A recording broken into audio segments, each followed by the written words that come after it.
마가복음 13장 1절에서 13절까지 말씀을 살펴보도록 하겠습니다. 마가복음 13장은 고난주간 화요일에 예수님께서 감람산에서 주신 교훈으로 소위 감람산 강화라고 부릅니다. 예루살렘의 멸망과 종말과 재림에 대한 예언과 교훈을 그 내용으로 하기에 작은 계시록이라고도 부릅니다.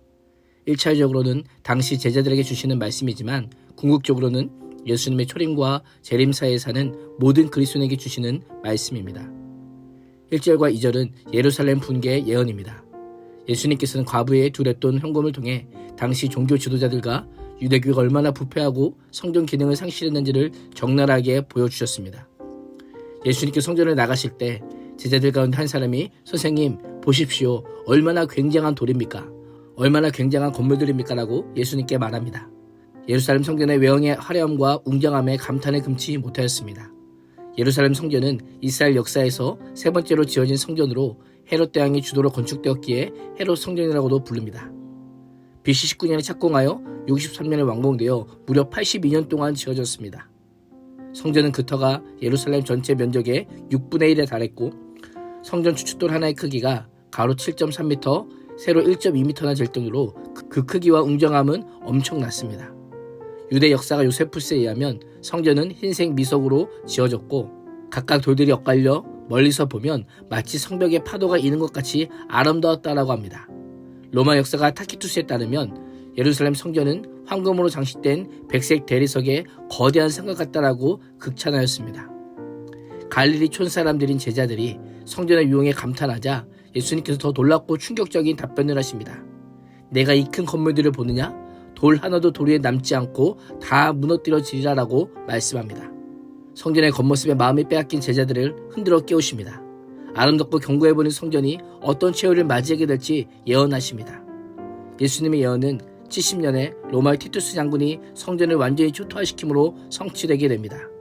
세상은 헤롯 성전의 화려함에 집중합니다. 거대한 종교 건물이 종교적 성공이요 웅장하고 화려한 장식이 종교적인 본질이라고 하는 세상의 속임에 속지 말아야 합니다. 유형의 웅장함이나 화려함이 아닌 내면의 거룩함과 정결함을 가꾸어야 합니다. 영원히 사라지지 않는 본질을 따르는 것이 참된 믿음임을 기억해야 합니다. 3절에서 13절은 재난의 징조입니다. 무심코 던진 질문에 예수님의 충격적인 대답을 들은 제자들은 성전을 나오며 다른 제자들에게 이 사실을 알렸을 것입니다. 예수님께서 감람산에서 성전을 마주보고 앉아 계십니다. 감람산과 예루살렘은 기드론 골짜기를 사이에 두고 위치했기에 예루살렘과 성전을 모두 볼 수 있었습니다. 베드로와 야고보와 요한과 안드레가 예수님께 조용히 묻습니다. 때와 징조에 대해 묻는 것입니다. 이런 일들이 언제 일어나겠으며 이런 일들이 이루어지려고 할 때 무슨 징조가 있겠습니까? 라고 묻습니다.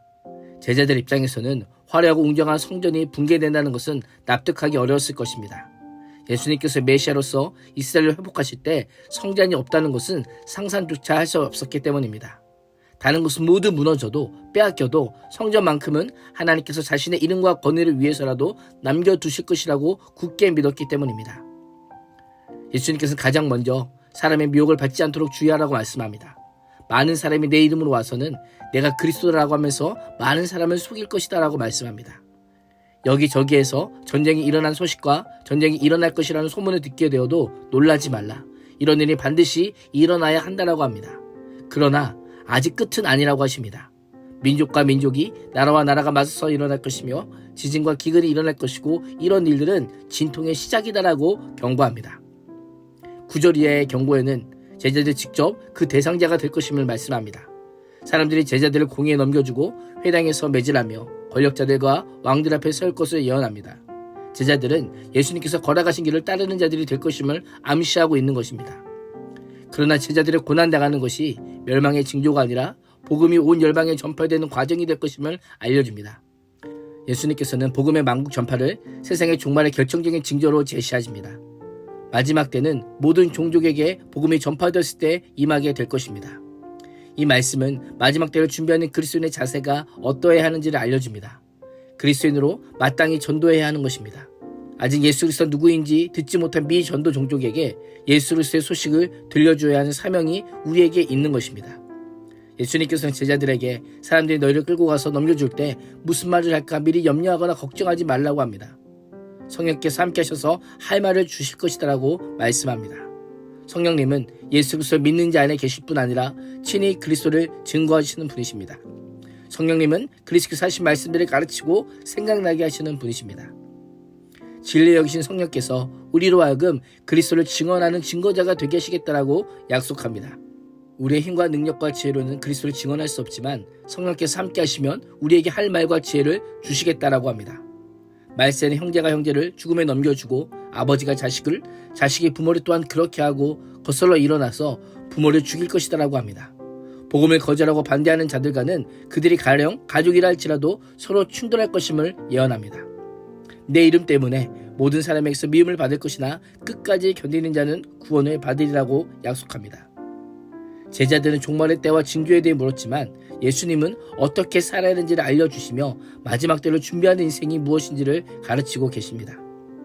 종말의 때와 징조에 대한 소리에 흔들리지 않고 오늘도 하나님과 동행하며 끝까지 믿음으로 견뎌 구원 얻는 하나님의 백성이 될 수 있기를 주님의 이름으로 축복합니다. 기도하겠습니다. 하나님, 종교적 외양에 화려하면 미혹되지 않게 해주시고 핍박을 당해도 복음에 합당한 삶과 믿음으로 버티어 구원 얻는 하나님의 백성이 되게 하여 주옵소서. 예수님의 이름으로 기도합니다. 아멘.